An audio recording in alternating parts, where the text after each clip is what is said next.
monster I had earlier wearing off, and I had to go do dishes in between my cognitive approach, research methods, and ethical considerations ASMR video, which is already posted and should be right before this video. But today right now we're going to talk about biological approach. So let's just jump right into it. Tell me what technique used to study the brain in relation to behavior is. The fMRI scan, which is, it measures the changes in blood flow in active brain, and it shows the brain activity and indicates what part of the brain is used. And it just shows that different parts of the brain are used. What study used this? We just talked about it in cognitive approach. The Sherrod's 9/11 study. This shows memory vividness in the amygdala. They would recall 9/11 and an everyday event under an fMRI scanner, and then those closer to the attacks had more amygdala activity shown in the fMRI scanner. What is the linkage here? The fMRI allows non-invasive observation and identify the neural correlations of flashbulb memory formation in the amygdala. I hope you got that. Now tell me what localization of a function is.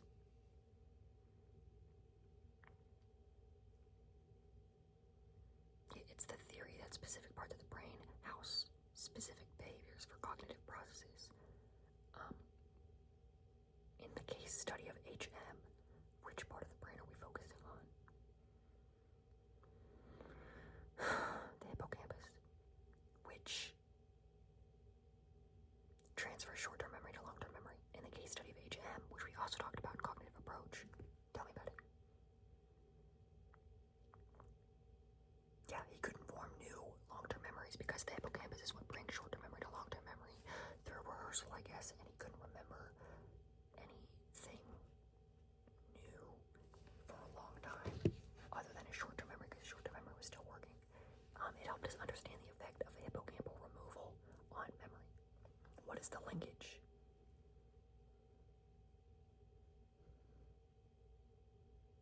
I already said it. Hippocampus is responsible for transfer of short-term memory to long-term memory, and specific parts of the brain have specific roles, which is what localization of a function is. Now tell me about, in relation to neuroplasticity, what is a neural network? It's a web of interconnected neurons. What is neural pruning? When the brain eliminates unnecessary neurons. What study is used to investigate neuroplasticity? McGuire et al. And what did they do in the study with the London taxi drivers? To give you a little boost there. They investigated if structural changes could be seen in spatial navigation, which are London taxi drivers were the participants, and the brains of taxi drivers, and 50 right-handed non-drivers who were male were MRI scanned. The male 50 right-handed non-drivers were the control. The procedure was they had taxi drivers who had to have a license for 1.5 years. They were looking to see if there was a relationship between years driving and anatomy of one's brain. So like the more years you're driving, maybe you have more gray matter, which is actually what they found. They used a single blind study where researchers didn't know if they were looking at an MRI of a control driver, like just a normal person, or a London taxi driver. The results showed, let's see if you know.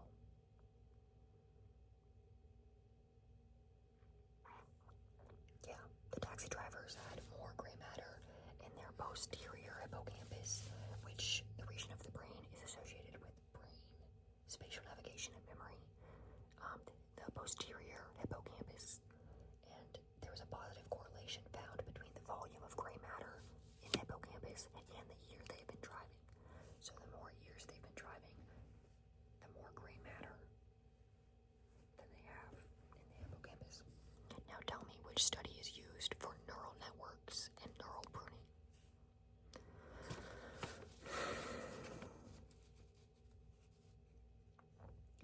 Dragon ski. What is it about?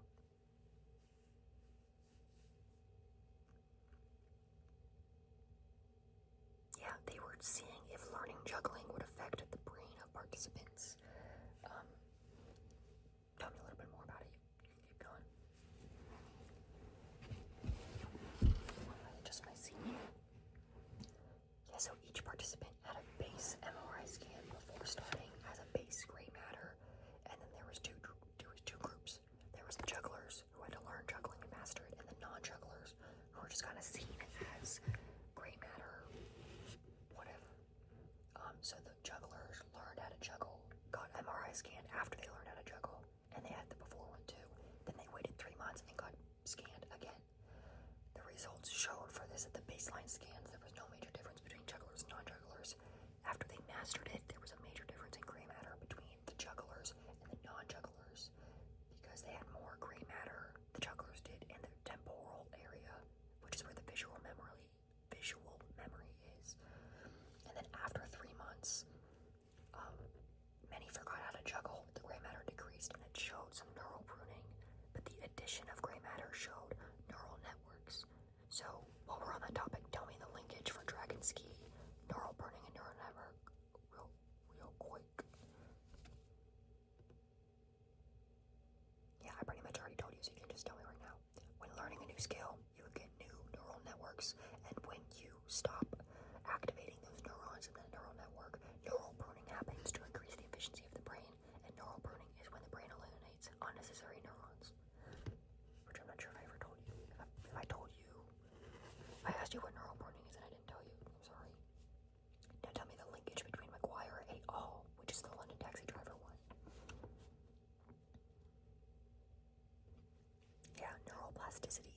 It was the brain structure is dynamic. Like it can change. It's not one fixed structure. You can add gray matter to it. And it activates neuroplasticity, which is a response to environmental input.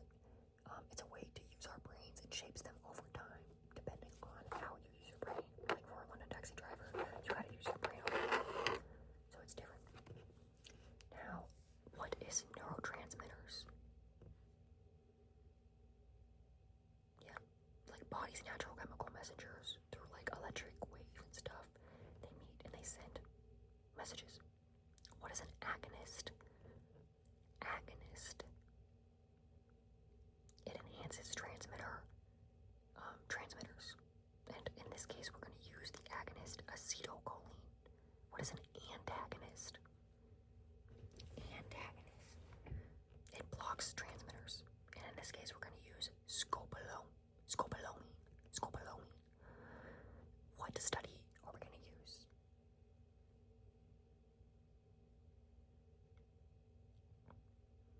Antonova et al. Tell me about it.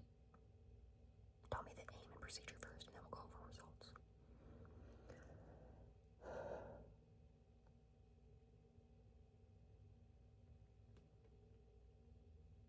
So they investigated acetylcholine in the encoding of spatial memory.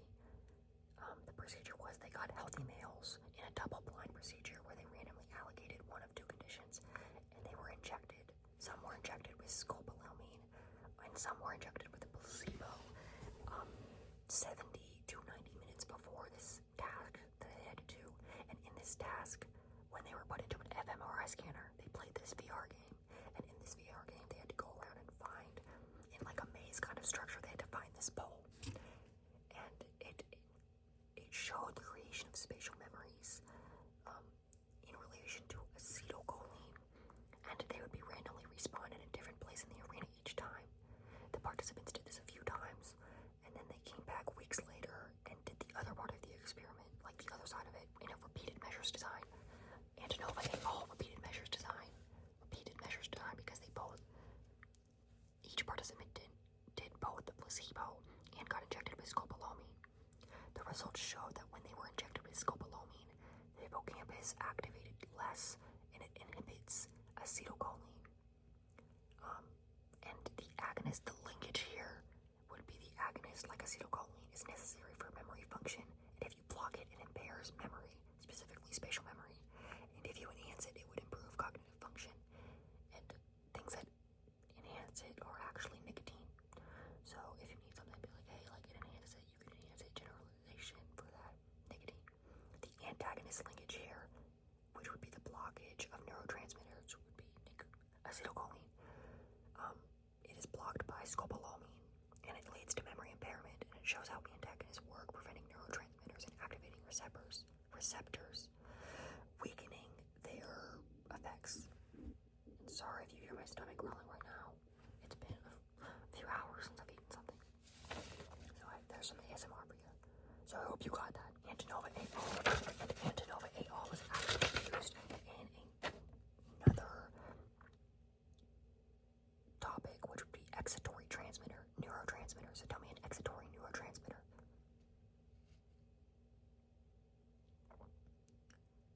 Yeah, it would be acetylcholine. It would be to activate neurons.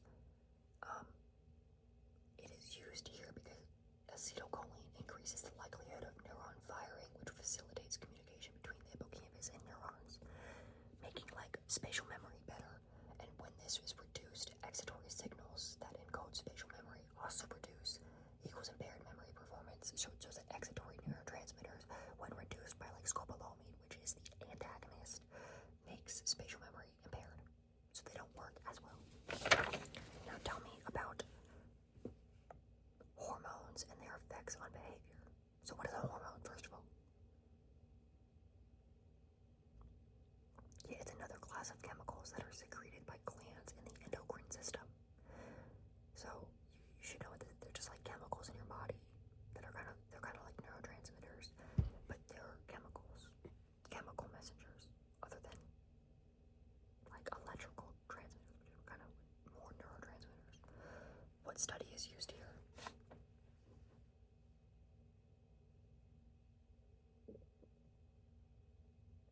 Yeah, Cahill and McCaw. What is the aim and procedure of these?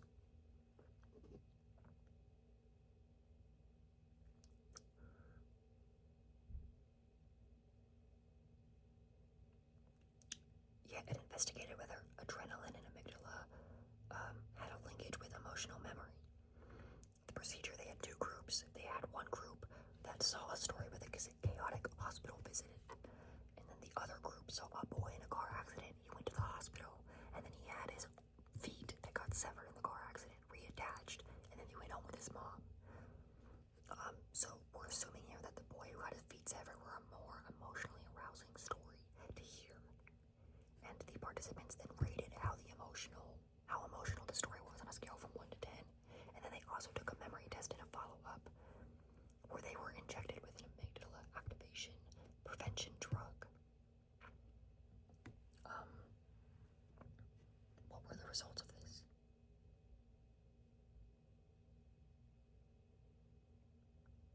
Before the follow-up in the original experiment, participants who heard more emotionally arousing story, which was the boy with his feet severed, had a better recollection of specific details, and in the follow-up when they were injected with an amygdala blocker, they did as good as people in the memory recollections as the people who heard the boring story. So it kind of made it less emotionally arousing. This links the amygdala and the creation of memories with emotional ties, because if you block amygdala activation, it has less an emotional tie. What's the linkage here?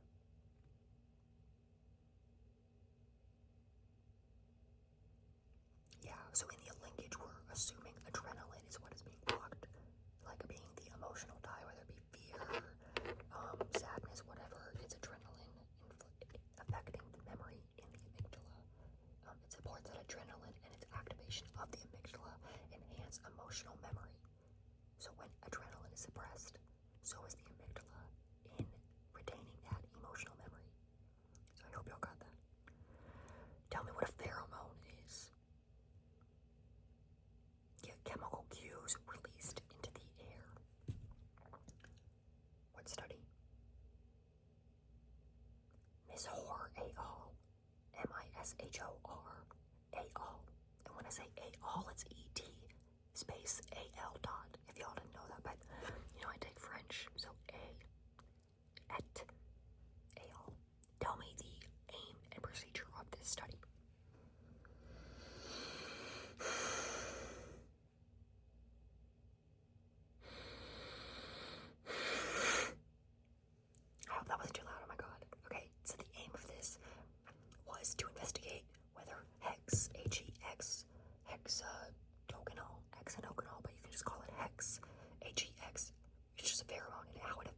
aggressiveness of males and females, and if it varies between males and females, and it does. The procedure is, it used a double-blind research design where they wore a sticky pad on their lip to secrete this hexodecanol, and the participants played a computer game where their partner, which it was like a computer program, where it was going against this person, trying to get them to be mad. Their partner provoked them, so there was a game with like money, and it was like you chose whether your partner had a larger sum or not, and their partner, the computer program, always chose the selfish version against the real person. And some of these people had the hex on their lip, and some of them just had a placebo, so they didn't actually. And then the second part of this was some identified the shape of a target between the two players. They had to identify the shape of the target first, and whoever identified the shape of the target first could then blast each other with a loud blast of volume, and the volume is what operationalized the aggression. So like if you're in a loud noise, you're gonna be like getting really mad because it's just stressing you out. And they were able to set the volume because the real humans, the game was set up so that they won 16 out of 27, which is the majority, and then at the end they could choose the volume of the partner's blast after winning to kind of be like revenge-ish, kind of. And then the results were, you tell me the results, for men and women.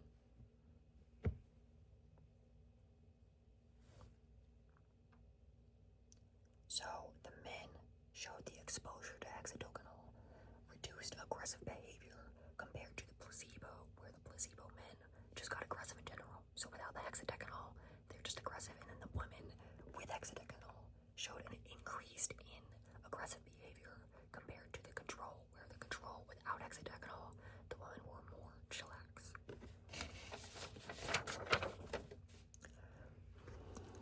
What is one evolutionary explanation for behavior? Like, kind of just define that for a sec. I have a little definition down. Just think on it. Yeah, okay. Assumes human thoughts and behaviors have been subjected to evolutionary pressure. But in this case, we're talking about depression, and the study for this is, I hope I pronounce this right, Wedekind et al. Wedekind et al. Give me aim and procedure.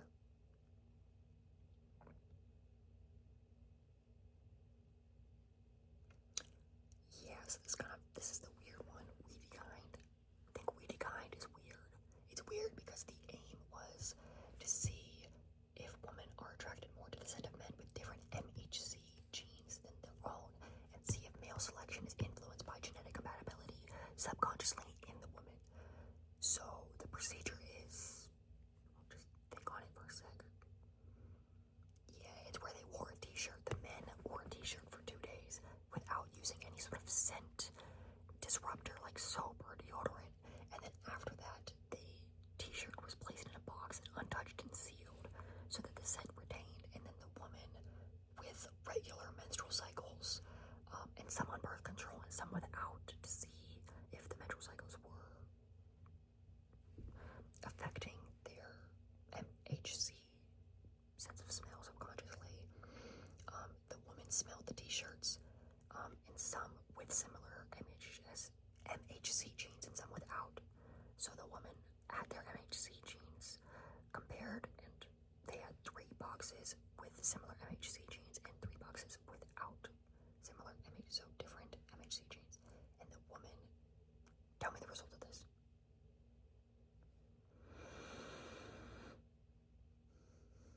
Women were more attracted to the different MHC genes, and they subconsciously were attracted to like a better immune system offspring kind of thing.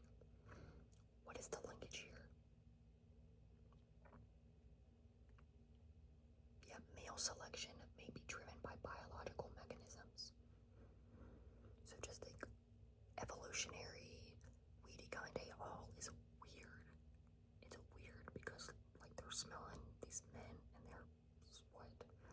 Tell me what genes are. What are genes?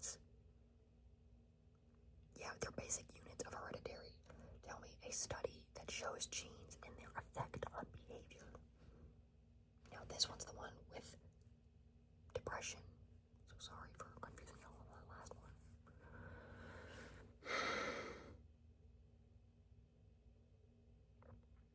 Weissman et al. M procedure. Going, let's go. Let's get this going.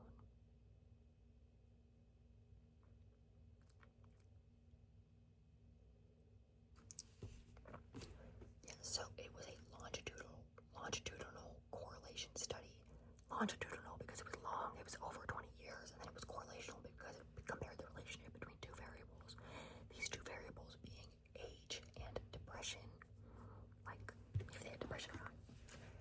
That kind of leads to the procedure, where the procedure was they investigated the genetic heritability of major depression disorder, MDD, in the study passing of depression in families.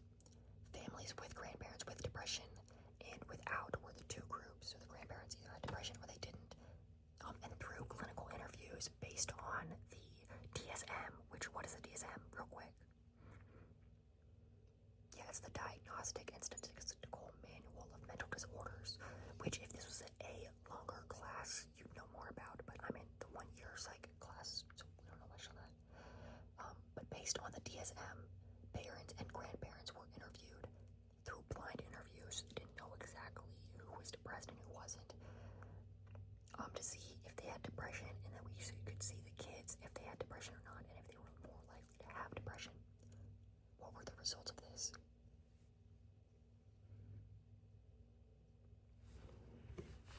Yeah, so the results were if both parents and grandparents had depression, there was obviously a higher rate in children. For the non-depressed families, sorry, Jaslyn is texting me, so Jaslyn, if you're watching this, hi, get on my head. Non-depressed families had a lower risk. So, results, if parents and grandparents had more depression, higher rate in children, non-depressed families, non-depressed kids, got it. So, genes and behavior are linked. It's kind of the linkage, but just tell me the linkage. I have a little blurb put down. Yeah, it shows how genetic relatedness influence risk of depression. Alright, now, moving on. We talk about research methods and ethical considerations. Give me a research method and a study. Like I've mentioned one. Yeah, Antonova et al. And with the repeated measures design, because that was the one where they had the VR game, and they were both using the antagonist and the agonist, the acetylcholine and the scopolamine. Tell me what acetylcholine is, like a little bit more in depth. Yeah, it's the critical for memory formation, learning, and other cognitive processes, and it's active in the hippocampus, essential for new memories, and specifically memories linked with an emotional tie as well.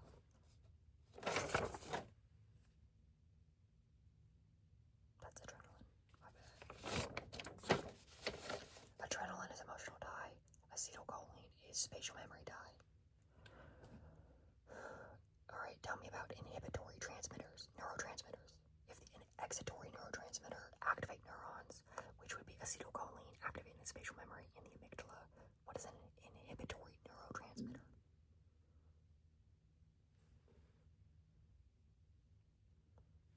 Yeah, it's like hitting the brakes. It reduces neuron activity, and in this case we're using GABA, which what is GABA? Yeah, it controls stress, sleep, and anxiety by preventing too much brain activity. Like if you're thinking too much, then you might get stressed out, you might get anxious, you might lose sleep. So it balances excitatory neurotransmitters because those activate neurons, and this one, although it inhibits the excitatory neurotransmitters, it helps them out because it helps you sleep or get less stressed. So like if you have low GABA, you might have anxiety, seizures, or insomnia. Now what study is used for this?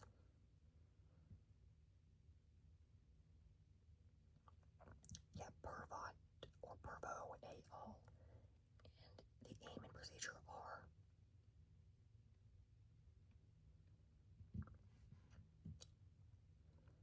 you increase GABA in mice, it used mice with cognitive impairment, and these cognitive impaired mice were the older mice, because it also used younger mice as the control with normal memory function. It used the aged mice. It put GABA in some, and some of the aged mice with impairment did not get GABA. Then they would put into a maze and test working memory to explore new paths, observed how well they were remembered, and navigated the maze. So these mice with the GABA, they were either navigating the maze well, or without GABA, they were navigating the maze not as well, or as the control group with the normal mice. So that kind of leads to the results. What were the results? Which I pretty much just told you. Just kind of expand on that a little bit. Yeah, if I'll shut up. Yeah. Results. The aged mice with GABA had improved memory, similar to the control group. So they had impaired memory and they were older, but with GABA, it helped them out with their working memory and their spatial memory. So they did the maze just as good as the younger mice with no impairment. But those without GABA had the impairment and they struggled to get through the maze, and it enhanced inhibitory neurotransmitters. With GABA, it can reverse aging memory defects. That's kind of the result here is GABA can reverse aging memory defects, helping memory out and just making it better, making it work better because it controls the stress, sleep, and anxiety that may be inhibiting your memory. What is the linkage here? It's very simple. It supports the role of GABA as an inhibitory neurotransmitter in memory function. Alright, we're going to do a quick review of this, and we're going to stop this video, post this, and I'm going to try and cover sociocultural view before school starts, because I got to leave at 7, and I'm going to text Jaslyn back. So, technique used to study the brain and the study. Go. Shared's 9/11 study, and then fMRI is used in fMRI.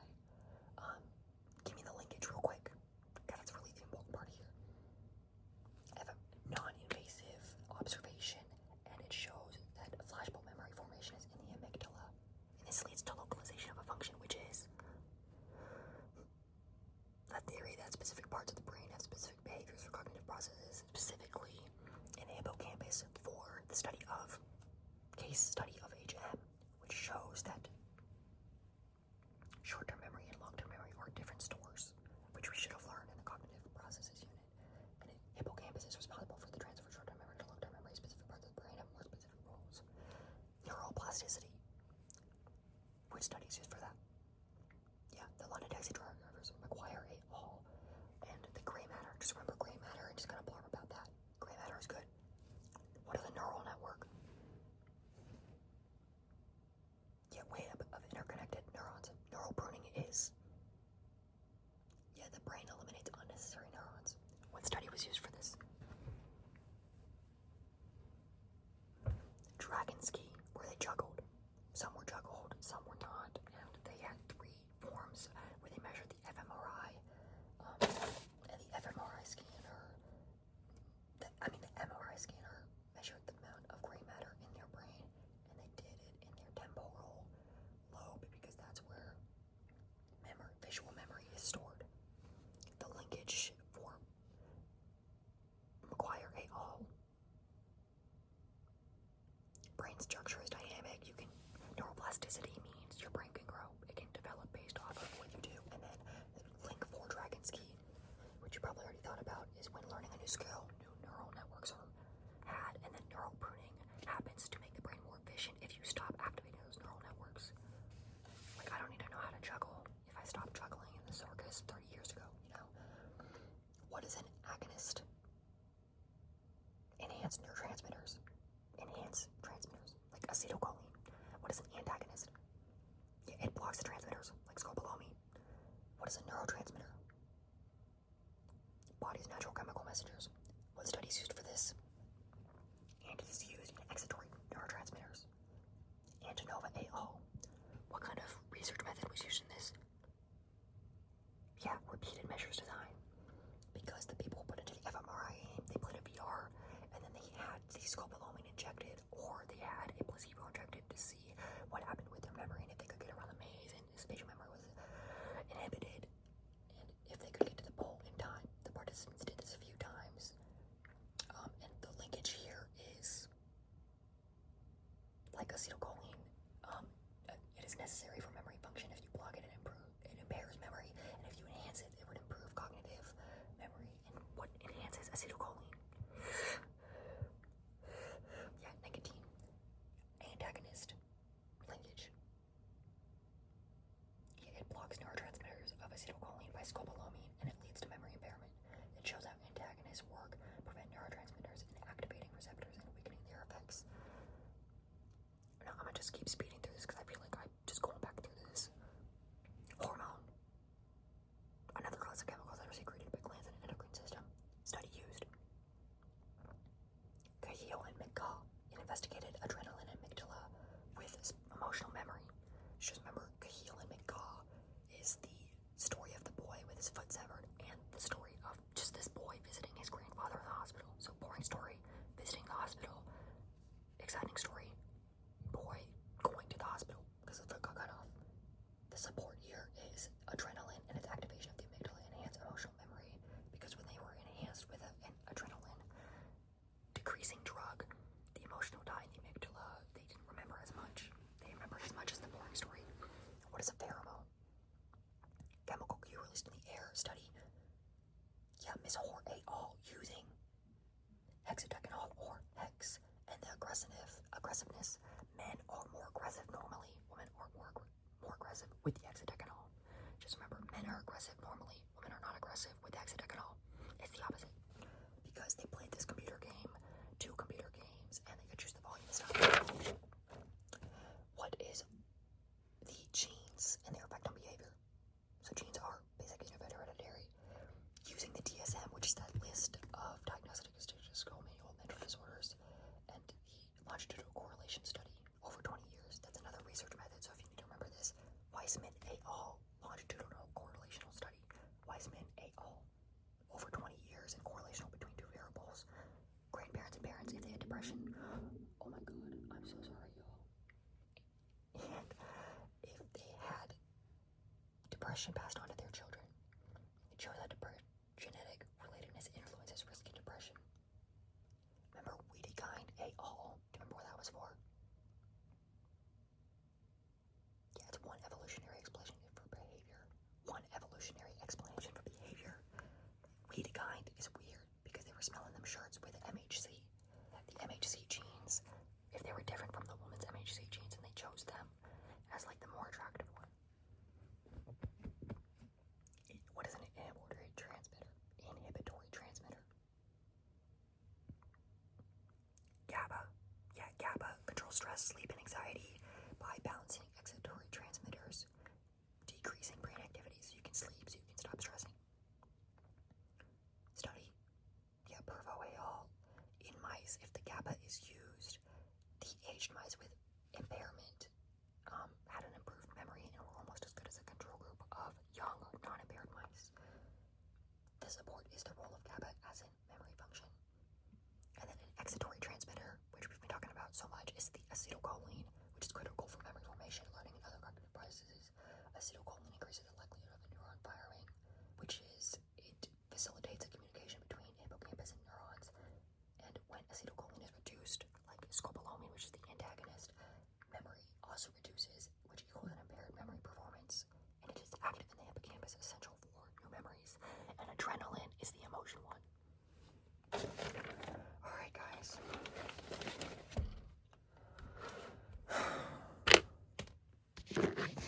I hope that helped. Biological unit I'm not as familiar with. So don't do your ERQ biological because it's just harder. Do it on cognitive approach. That's the better one, obviously. Now, I really wish y'all good luck on whatever you're watching this video for, whether it's sleep. Y'all need some GABA, to get that brain activity down. And IB testing. Good luck on that. IB class, good luck on that. Whatever you need good luck on, good luck. So, Jaslyn, hi. Hi, Jaslyn. And hi, Allie. but she left us for 2 weeks. So this is the end of the video. You can stop watching now. Just kind of blabbing here. But I'll see y'all if there's a next video. It is currently, let's see what time it is. It is 6:22. Oh my god, I gotta leave for school in like 20 minutes. Now I got a little more like 40. I'll try and shove out